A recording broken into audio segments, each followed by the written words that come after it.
यास्क ने एक किताब लिखा है निरुक्त, अभी भी बोले, यास्क ने किताब लिखा है निरुक्त।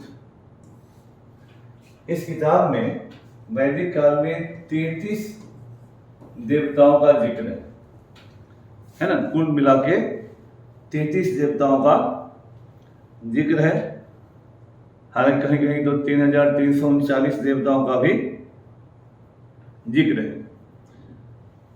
इसमें 3 तरह के देवताओं का इनका 3 भाग में बांटा गया है, पृथ्वी स्थानीय, अंतरिक्ष स्थानीय और ध्रुव स्थानीय।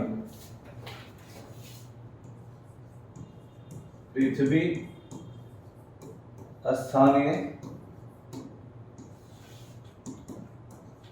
अंतरिक्ष स्थानीय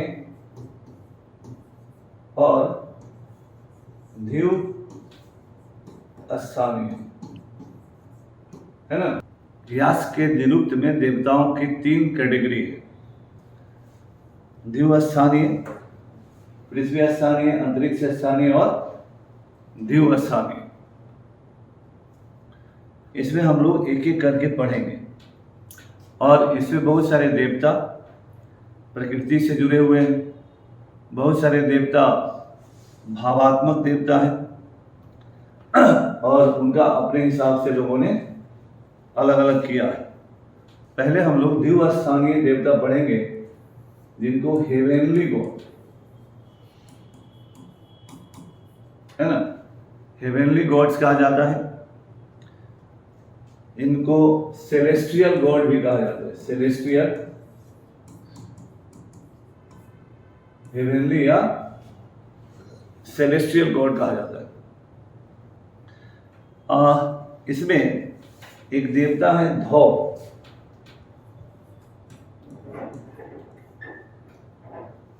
धौ देवता ईरान में या जिंदे अवस्था में ज्यादा लोकप्रिय देवता है, ऋग्वेद में ज्यादा लोकप्रिय नहीं है। कहा जाता है कि आर्यों की जो ग्रीक शाखा थी उसमें यह देवता ज्यादा लोकप्रिय थे और इनकी तुलना ग्रीक देवता जीएस से की जाती है ना। इनकी तुलना ग्रीक देवता जीएस से की जाती है। धौ देवता को आकाश का मूर्त रूप कहा गया है, पर्सिफिकेशन ऑफ द स्काई, और इन्हें पिता कहा गया, पिता भी कहा गया है, और जनिता, जन्म देने वाला, जनिता कहा गया है ना। इन्हें पिता और जनिता का दर्जा कहा गया है। यानी वैदिक ऋषियों ने पूरे इनको सबके पिता के तौर पर कल्पना किया और हर जगह धावा पृथ्वयो शब्द का प्रयोग किया गया है, मतलब कि धौ को पिता और पृथ्वी को माता, है ना। तो एक जो कल्पना है हिंदू धर्मशास्त्र में या धार्मिक जीवन में, तो धौ को पिता कहा गया और पृथ्वी को माता का दर्जा मिला, और इन्हीं से शेष सभी देवताओं या संसार के बहुत सारे चीजों का जन्म इसी के साथ माना जाता है। यही माता पृथ्वी अन्न पैदा करती है, यही माता पृथ्वी वनस्पति को पैदा करती है, और भी जो बहुत सारे चीज इस पृथ्वी पर वर्तमान है, कहा जाता है कि इसी माता पृथ्वी के परिणाम है। इसीलिए कहीं कहीं धौ को वृषभ भी कहा गया है ना, धौ को वृषभ भी कहा गया है। तो एक तरह से सृजन शक्ति के देवता के रूप में धौ का नामकरण है, लेकिन धौ भारत में उस तरह से नंबर 1 देवता के रूप में स्थापित नहीं है। यानी जब आर्य भारत में आ रहे थे उनसे पहले ही धौ एक पॉपुलर देवता के रूप में स्थापित। यहाँ पर द्विस्थानीय देवता में दूसरा इंपॉर्टेंट देवता है, या इस हेवेनली गॉड्स में भारत के सिस्टम से जो सबसे महत्वपूर्ण देवता है वो है वरुण। है ना। वरुण सबसे इंपॉर्टेंट देवता है। इनको ऋग्वेद में 150 सूक्त समर्पित है। वरुण को ऋग्वेद में 150 सूक्त समर्पित है। बार बार मित्रा वरुणों, है ना, इनके साथ मित्रा वरुणों शब्द का इस्तेमाल होता है बार बार वेद में। इन्हें सभी सत्ताओं का और सभी मनुष्यों तथा देवताओं का राजा कहा गया है। सभी सत्ताओं, सभी मनुष्यों और सभी देवताओं का राजा कहा गया। इनको सबका शासक और नियामक, रूलर एंड रेगुलेटर, शासक और नियामक देवता कहा गया है। वेदों में कहा गया है कि वरुण परम व्योम में निवास करते हैं। इनके निवास स्थान के बारे में बहुत ही इलाबोरेटेड वर्णन है और कहा गया है कि वहीं से बैठे बैठे ये पूरे संसार पर ध्यान रखते हैं। अपने परम व्योम वाले निवास स्थान में बैठे बैठे ये पूरे संसार को देखते हैं, केवल अपनी ही आंखों से नहीं बल्कि इनके सहस्रों चर हैं जो घूमते रहते हैं। इनके भवन में सहस्र खंभे हैं, सहस्र द्वार हैं और सूर्य उदय होने से अस्त होने तक संसार में जो कुछ भी देखते हैं उसकी सूचना वो वरुण को देते हैं। इसके अलावा वरुण के चर अथवा मनीषी चारों दिशाओं में फैले हैं और यह कहा गया है कि अगर दो मनुष्य भी आपस में बात कर रहे हैं तो उन पर वरुण की नजर है। अर्थात संसार में कोई भी मनुष्य ऐसा कोई काम नहीं कर सकता जिसकी जानकारी वरुण को न हो। वरुण पापियों को कठोर सजा देते हैं और जो पुण्य करते हैं उन पर दया भाव रखते हैं, उनको पुरस्कृत करते हैं और पापियों को कभी क्षमा नहीं करते। तो वरुण का विवरण वैदिक पुस्तकों में एक नियामक देवता है, एक मोरल ऑर्डर के रेगुलेटर देवता। अगर जब ये कहा जा रहा है कि दो आदमी भी बात कर रहा है तो वरुण की नज़र है, इसका मतलब आपको कहा जा रहा है कि अगर दो आदमी मिलकर भी इधर उधर किए और आपको लगा कि तीसरा नहीं जानेगा तो इस सोच मत रहिए, वरुण की नज़र है। अगर कोई भी गलत काम किए तो वरुण उसके लिए आपको कठोर सजा देंगे। तो यह एक तरह का किस तरह का मोरल रेगुलेटर सिस्टम बनाया आर्यों ने।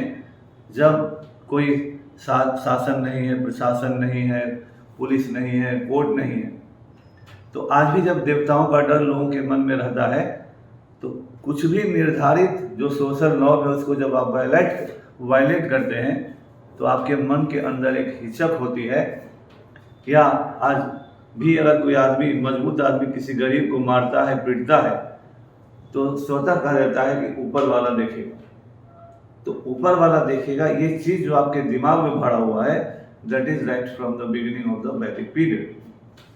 तो ईश्वर सब कुछ को देख रहा है। तीसरा जो इस समय एक देवी है उषा। उषा की कल्पना ऋग्वेद में की गई है जब सूर्योदय हो रहा होता है ना। तो आज भी कहा जाता है कि जब उषा की किरणें निकल रही हैं पूरब से, ये नॉर्मल बहुत सारे लोग करते हैं। अब इनका किस तरह से क्या है सूरज के साथ संबंध और क्या है, इस पर अलग अलग बातें हैं। ऋग्वेद में इनको कहा गया है कि ये आकर्षक छवि वाली है और ये जब सज धज कर आगे निकलती है तो पूरे संसार से अंधकार दूर हो जाता है और सूरज इनके पीछे पीछे आते हैं और पुनः पुनः उत्पन्न होने के कारण वो सदा युवती बनी रहती हैं। वह अजर अमर है और सूरज के यात्रा पथ को वही खोलती है। पहले उषा प्रकट होती है, फिर सूरज उनके पीछे आते हैं और फिर उनका अनुसरण करते हैं। लोग कहते हैं कि हाँ, वैदिक ग्रंथों में कहा गया है कि उषा मनुष्य को धन धान से संपन्न करे, यशस्वी बनाए। इसी तरह से अश्वैनो देवता का भी नाम इसमें आता है। अश्वैनो जुगल देवता है,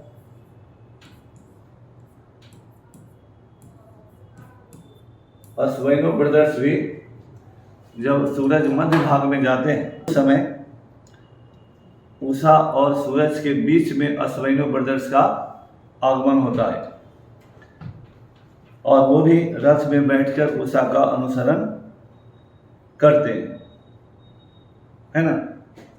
तो अश्वैनो ब्रदर्स को कई जगह पर अलग अलग तरह से भी दिखाया गया है। कहा गया है तुग्र का पुत्र भुज थे, एक बार समुद्र के बीच में उनका जहाज फंस गया तो उन्होंने अश्वैनो ब्रदर्स का आह्वान किया, तो समुद्र से भुज के जहाज़ों को बचाने का काम अश्वैनो ब्रदर्स ने किया। इसी तरह से च्यवन ऋषि के बारे में कहा गया है कि इन्हीं लोगों ने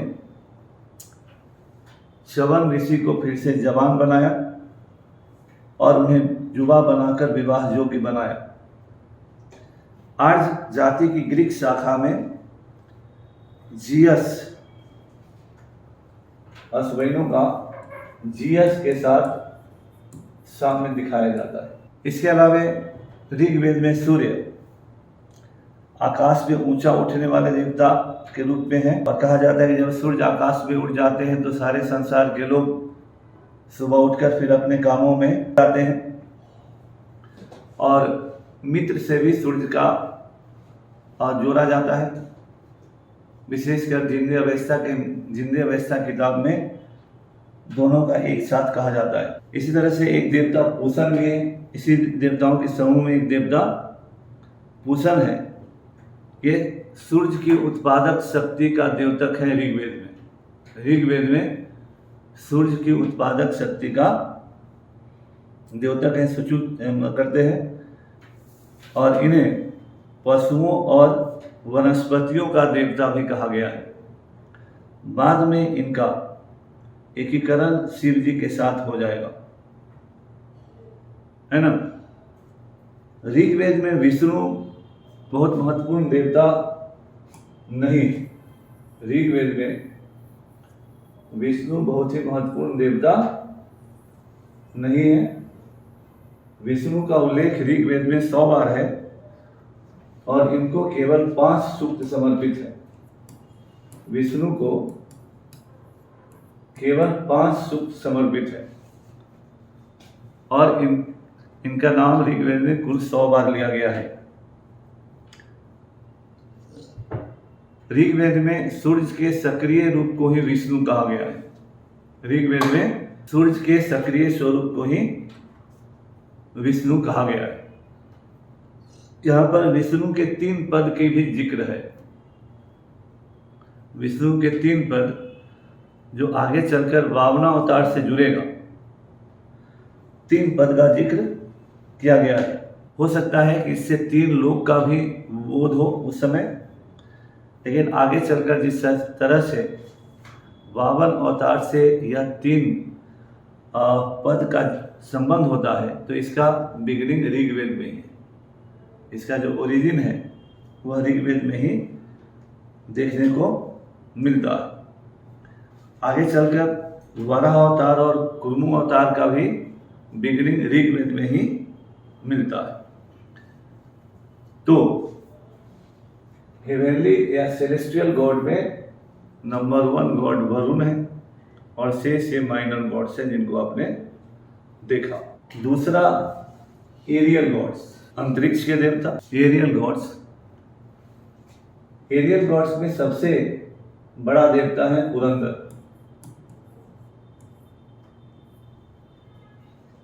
पुरंदर के बारे में आपको पीछे क्लास में भी बताए हैं।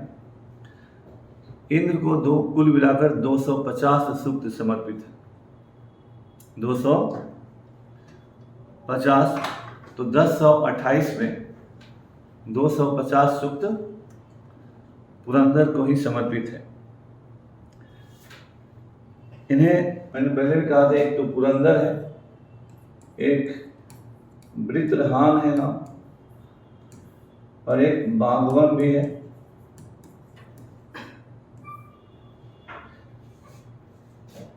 कहा जाता है कि जब वृत्र नामक राक्षस हो या सर्प हो, कुछ भी अलग अलग बात है, उसने पानी के आगमन को पृथ्वी पर रोक दिया था, और कोई भी देवता, क्योंकि ऋग्वेद में सबसे बलशाली और मजबूत देवता है, बाद में इंद्र का पोजीशन गड़बड़ाता है, क्योंकि इंद्र की उपयोगिता ऋग्वेद के बाद घट जाती है पुरंदर के तौर पर। तो ऋग्वेद में कहा गया है कि जब कोई भी देवता वृत्र से लड़ने के लिए तैयार नहीं था या उतनी हिम्मत नहीं थी उन लोगों में, तब इंद्र ने इन्होंने अपने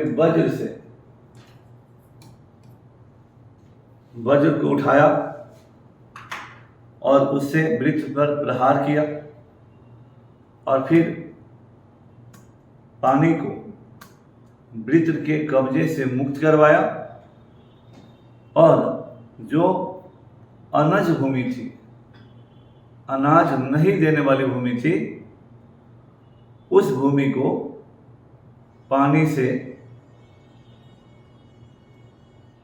अनाज देने वाली भूमि के तौर पर बनाया। ये जो कथा है ये काफ़ी पॉपुलर है।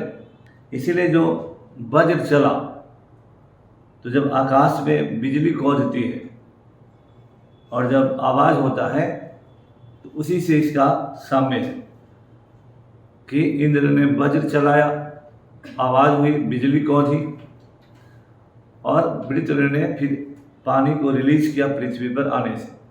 अर्थात जिस भूमि में जल के बिना कृषि संभव नहीं था, उस भूमि के लिए जल की व्यवस्था इन्होंने करवाई, वृत्र नामक राक्षस से लड़कर उसको पराजित करके, है ना, उसको मारकर। इसीलिए आगे चलकर जब इंद्र का वैल्यू पुरंदर के रूप में घटेगा, तो इन्हें वर्षा का देवता के रूप में स्टेब्लिश कर दिया जाएगा। तो जो इंद्र पुरंदर ऋग्वैदिक काल में सबसे इम्पोर्टेंट देवता हैं, वही बाद में चलकर इनका महत्व घट जाएगा। जो भी विशेषताएं इनकी बतलाई गई है, वो सब के सब युद्ध में नेता के तौर पर है, राजन के तौर पर है, क्योंकि इनको महान योद्धा कहा गया है। आज जब भी युद्ध लड़ने जाते हैं, वो इंद्र का आह्वान करते हैं कि हे इंद्र, हे पुरंदर आओ। जो कथा कहानी कहा गया है वह बेसिकली जैसे ऋषि गृत्समन कहते हैं कि जिनके बिना मनुष्य युद्ध में विजयी ही नहीं पा सकते, युद्ध करते हुए लोग आत्मरक्षा के लिए जिनकी उपासना करते हैं, वह इंद्र ही हैं। यानी इंद्र के बिना आर्य विजयी नहीं हो सकते,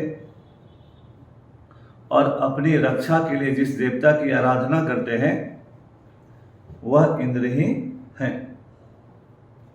इसीलिए सप्त सैंधव के क्षेत्र में जब आर्य थे, तो उस क्षेत्र में वर्चस्व को स्थापित करने के लिए पुरंदर की सबसे ज़्यादा आवश्यकता थी, जब अनार्यों से उस क्षेत्र में लड़ाई हो रहा था। इसलिए ऋग्वैदिक काल में इंद्र का वैल्यू सबसे अधिक है ना।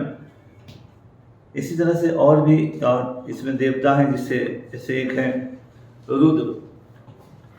तो रुद्र जो देवता हैं, इनके लिए ऋग्वेद में बहुत सारे मंत्र नहीं। रुद्र नाम तो है और उल्लेख बहुत सारा ऐसा है जो आगे चलकर शिव जी से जोड़ेगा। तो जो शिव जी के बहुत सारे नाम हैं, रुद्र के तौर पर ऋग्वेद में इन्हें मात्र 3 सूक्त समर्पित है।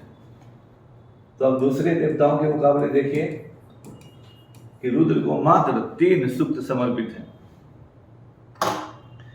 लेकिन एक मंत्र में उन्हें नीलग्रीव कहा गया, यानी नीलकंठ। आगे शिव जी के साथ जुड़ेगा। फिर इसी तरह से एक मंत्र में कृत्तिवासा कहा गया है। कृत्तिवासा या कापर्दी, कृत्तिवासा या कापर्दी यानी जटाजूट वाले, तो शिव जी के जटाजूट है, तो ऋग्वेद में ही कहा गया है। और उत्तर वैदिक काल में शिव एक मतलब प्रमुख देवता के रूप में उभरते हैं।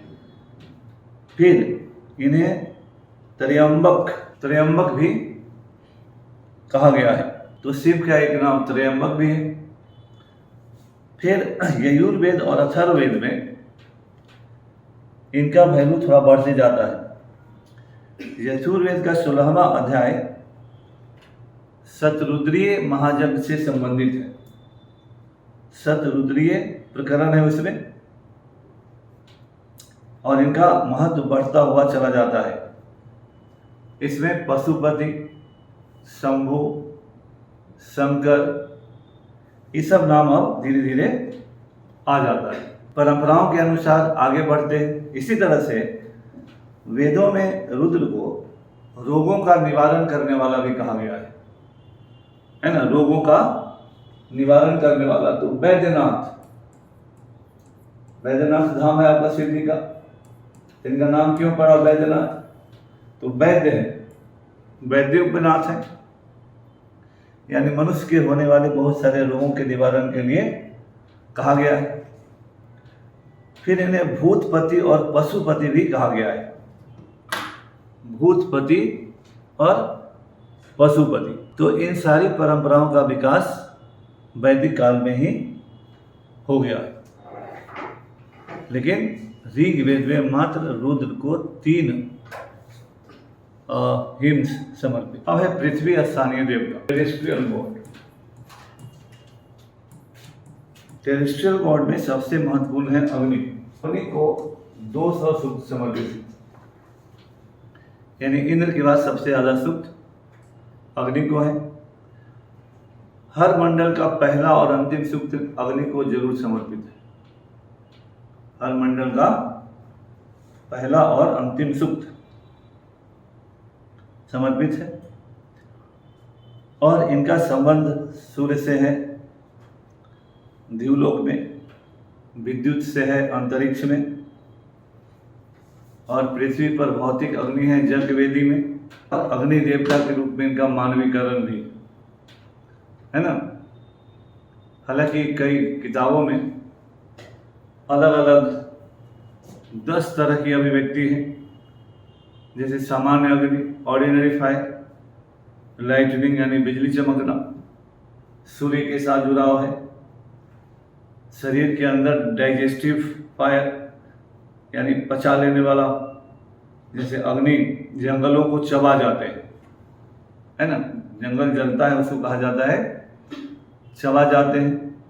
डिस्ट्रक्टिव फायर, विनाशक, दूसरे को जला के राख कर देते हैं। और अग्नि में, वेदिका में जलाए जाने वाली अग्नि, घर में होम वर्शिप, घर की पूजा के लिए जलाई जाने वाली अग्नि। और अग्नि जब स्टूडेंट छात्रों को पढ़ाई के जीवन में भेजा जाता है उस समय अग्नि होम करना, और मनुष्य को अंतिम में जलाया जाता है उस समय की अग्नि, और अपने पितरों को दिया जाने वाला अग्नि। तो बहुत तौर पर अग्नि का गृहपति, अग्नि को जनरली गृहपति भी कहा गया है ना। सामान्य तौर पर कहा गया है कि मनुष्यों की बस्तियों को स्थिरता और समृद्धि अग्नि से मिलता है, तो आपको स्थिरता भी दे रहे हैं, समृद्धि भी दे रहे हैं। और मनुष्यों का आर्थिक जीवन अग्नि पर निर्भर है, यह कहा गया है। धार्मिक कर्मकांड और देवताओं की पूजा और संतुष्टि भी अग्नि के द्वारा की जाती है। धर्म यज्ञ प्रधान था और जग कुंड में अग्नि का ही आह्वान पहले किया जाता है। बताया था कि अग्नि वेदी जो है या फायर अल्टार, वह अग्नि का मुख कहा गया है। और उसी में जब आप अर्घ्य डालते हैं जिस देवता के नाम से अग्नि उस देवता को आपकी सूचना देते हैं कि अमुक आदमी ने पृथ्वी के इस खंड में हे भगवान, हे देवता, आपके नाम से अर्घ दिया है। अर्थात मनुष्य और देवताओं के बीच मीडिएटर का भी काम करते हैं, आपकी सूचना ईश्वर को देते हैं, इसलिए इनको यज्ञ देवता कहा गया है। और पुरोहित और होता और ऋत्विक सब कुछ इनको कहा गया है। और अग्नि की सहायता से ही आर्यों ने अपना बहुत सारा विस्तार किया कि अग्नि की सहायता से इन्होंने जंगलों को जलाया। अग्नि को ही पवित्र कार्य माना गया। आज भी सुबह शाम आप दिया बत्ती दिखाते हैं, ये सब इसी अग्नि का महत्व है, जो पवित्र कार्य है, बाधाओं को दूर करने वाली है और अमंगलकारी तत्वों को विनष्ट करने वाली है ना। जहाँ भी आदमी नए घर में जाता है, पूजा पाठ करवाता है, भूत प्रेत का आशा होता है तो यज्ञ और पूजा पाठ मंत्र जब कि उसमें कैसे देखते हैं कि ओझा गुनी सब भूत को पकड़ के जलाता है। जो भी सत्य हो झूठ हो, तो सब में अग्नि की अहम भूमिका है। इसीलिए जहाँ इंद्र की भूमिका बाद में घट गई, अग्नि की भूमिका बदस्तूर जारी है। नेक्स्ट देवता इस पीरियड में सोम थे, जिनको 144 सूक्त समर्पित है ना। इस पीरियड में अग्नि के बाद सोम देवता है, इनको 144 सूक्त समर्पित है। ऋग्वेद का 9वां मंडल इन्हीं को समर्पित है। कहा जाता है कि बहुत सारे मंडल हैं जिनके देवता सूक्त हैं, जिनके देवता सोम है। सोम को वनस्पति कहा गया है और वह कहा गया है कि इनके वनस्पति से जो रस निकलता है वह वैदिक आर्यों और देवताओं को रिफ्रेश कर देता है, स्फूर्ति ला देता है उन लोगों में। यह स्फूर्ति प्रदान वाला पेय इससे बनता है। सोम के लता को किस तरह से लाएं, किस तरह से इकट्ठा करें, किस तरह से पीसें, किस तरह से रस निकालें, ये सारा विवरण विस्तृत तौर पर इस किताब में किया गया है। जग कुंड में इनकी आहुति दी जाती है। इसे बहुत ही गुणकारी माना गया है, उल्लासकारी माना गया है और कहा जाता है कि सोम रस पीने से अमरत्व प्राप्त होता है, यानी अमृत पे इसको लोगों ने कहा है। सोम को वनस्पतियों का राजा कहा गया है और जिंदे अवस्था में सोम को होम कहा गया है, यानी उधर आर्यों से भी कनेक्शन, या सोम केवल भारत में नहीं है देवता, बल्कि ईरान से होते हुए भारत में आए हैं। ठीक है ना। फिर इसी तरह से एक देवता है बृहस्पति। बृहस्पति भी इस पीरियड में एक महत्वपूर्ण देवता है। इनको 11 सूक्त समर्पित है। 11 सूक्त समर्पित है। याज्ञिक कर्मकांड में इनका अत्यंत ही महत्व है, क्योंकि सभी प्रार्थनाओं, स्तुतियों में और मंत्रों में सभी के प्रेरक बृहस्पति ही हैं। देवों का पौरुत्व करते हैं। उनका कार्य स्तुति मंत्रों के उच्चारण करना है। इसके अलावा वैदिक ग्रंथों में 21 नदियों का भी जिक्र है ना। वैदिक ग्रंथों में 21 नदियों का जिक्र है। नदियों में सबसे प्रधान नदी सरस्वती। तो सरस्वती के अलावा सिंधु, सतुद्री, परुशनी, सरयू, गंगा, जमुना का भी एक बार नाम है, विपाशा वगैरह का महत्व है। अथर्ववेद में पृथ्वी सूक्त है। तो ये सारे देवी देवताओं का जिक्र इसमें है। तो एक तरह से वैदिक धर्म जो है, उत्तर वैदिक काल आते आते बहुत कॉम्प्लिकेटेड हो जाता है। यज्ञों में ब्राह्मणों की अपरिहार्यता हो जाती है। इतने सारे यज्ञ, इतने सारे मंत्रों का पाठ और जीवन के हर अवसर पर यज्ञ, तो इससे आदमी का जीवन उस जमाने में तो रेगुलेट हुआ, लेकिन आगे चलकर ये एक बर्डन होता चला गया। इसीलिए आरण्यक लिखे गए और उपनिषद हुए जहाँ यज्ञों को ब्राह्मणों ने ही रिजेक्ट किया। तो आरण्यक और उपनिषद के बारे में आपको पहले ही पढ़ा चुके हैं। तो इसलिए आज वैदिक काल समाप्त।